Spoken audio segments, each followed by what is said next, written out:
Subscribe कीजिए royal teacher को education संबंधी न्यूज़ तुरंत पाने के लिए। सीएम की शिक्षा व कार्मिकों के संबंध में बड़ी घोषणाएं, वेतन व पेंशनर को भी दी राहत, वित्त एवं विनियोग विधेयक पर चर्चा। श्री अशोक गहलोत मुख्यमंत्री की बड़ी घोषणा बजट 2023-24 की 17 मार्च 2023 की।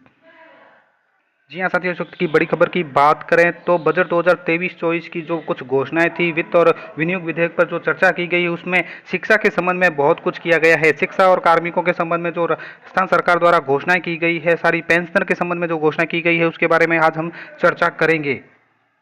बात करें राजस्थान सरकार बजट 2023-24 के वित्त और विनियोग विधेयक पर चर्चा हुई है। मुख्यमंत्री अशोक गहलोत की जो बड़ी घोषणाएं हुई है, उसके संबंध में बात करें बजट घोषणा की तो सबसे पहले यहाँ पे मोस्ट इम्पोर्टेंट बात बताई गई है कि कोरोना काल में, बात करें पॉइंट नंबर 3 की, तो हमारे द्वारा कोरोना काल के दौरान शिक्षा के में हुए नुकसान की भरपाई के लिए इस वर्ष कक्षा 8 तक के बच्चों के लिए, विद्यार्थियों के लिए ब्रिज कोर्स चलाए गए थे।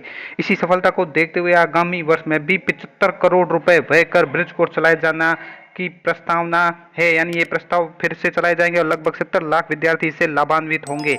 आगामी वर्ष में भी ब्रिज कोर्स चलाए जाएंगे। स्कूली शिक्षा की सुविधा सुलभ कराने की दृष्टि से 500 प्राथमिक विद्यालयों को उच्च प्राथमिक विद्यालय में तथा 500 उच्च प्राथमिक विद्यालयों को उच्च माध्यमिक विद्यालय में क्रमोन्नत भी किए जाने की घोषणा की गई है। साथ ही 400 उच्च प्राथमिक विद्यालयों में विज्ञान, वाणिज्य, कृषि संकाय भी प्रारंभ किए जाएंगे। संबंध में बात करें कार्मिकों को लेकर तो कार्मिकों में हमारे द्वारा आईएफएमएस के माध्यम से प्रक्रियाओं का सरलीकरण करते हुए कार्मिकों एवं पेंशनर को भी अपने जीपीएफ खाते में, यानी जीपीएफ खाते पर जो नियंत्रण है वो पूरा रहेगा। अब उन्होंने ये घोषणा की है कि कार्मिकों और पेंशनर को भी अपने जीपीएफ खाते पर पूरा नियंत्रण, पेंशन स्वीकृति के लिए सर्विस बुक की बाध्यता समाप्त करना एवं सैलरी और पेंशन का ऑटो पेमेंट जैसे नवाचार कर राहत दी गई है।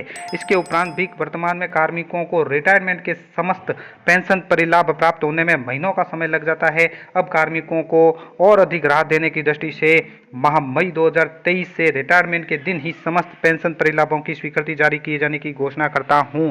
अर्थात अब कार्मिक रिटायर्ड होंगे तो रिटायरमेंट के दिन ही मई 2023 से ये घोषणा की गई है कि रिटायरमेंट के दिन ही समस्त परिलाभ की स्वीकृति हो जाएगी। आगे इसमें बात बताई गई कि हमारे राजकीय कार्मिकों को सेवानिवृत्ति उपरांत सुरक्षा उपलब्ध करवाने की दृष्टि से सभी के लिए ओपीएस लागू करने का प्रावधान किया।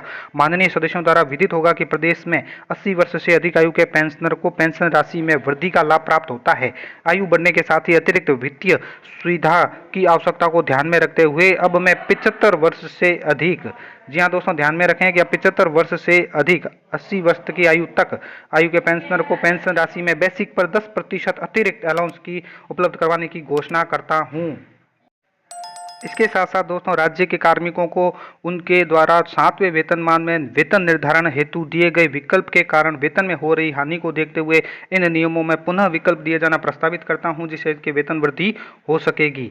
साथ ही आगे बात बताई गई है यहाँ पे कि कार्मिकों को अपनी जरूरत की पूर्ति के लिए प्रतिमाह मिलने वाले वेतन पर निर्भर रहते हैं।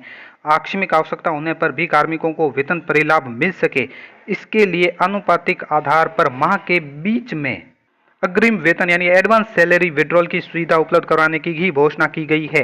राज्य के कार्मिकों को खेलों के क्षेत्र में प्रोत्साहन करने की दृष्टि से अंतर्राष्ट्रीय और राष्ट्रीय स्तर पर खेल प्रतियोगिताओं में उत्कृष्ट प्रदर्शन किए जाने वाले कार्मिकों को स्पेशल अलाउंस इंक्रीमेंट दिया जाना भी प्रस्तावित है। साथ ही कार्मिकों द्वारा अपने कर्तव्य निर्वहन के लिए श्रमिक की दक्षता में वृद्धि सतत रूप से किया जाना अति आवश्यक है। इस दृष्टि से प्रदेश के एपेक्स कैपेबिलिटी बिल्डिंग इंस्टीट्यूट यानी हरिश्चंद्र माथुर राजस्थान राज्य लोक प्रशासन संस्थान में उन्नयन के साथ ही संस्थान के अंतर्गत सिविल सर्विस ऑफिसर इंस्टीट्यूट की स्थापना के लिए 25 करोड़ रुपए का प्रावधान किया जाना प्रस्तावित है। तो साथियों ये थी कुछ बड़ी घोषणाएं जो शिक्षा और कार्मिकों के संबंध में थी। उम्मीद है दोस्तों ये वीडियो आपको पसंद आई है। वीडियो पसंद आए तो जरूर लाइक, शेयर और सब्सक्राइब कीजिए। पास में आने वाले घंटी के बटन को जरूर दबाएं एजुकेशन संबंधी न्यूज़ तुरंत पाने के लिए।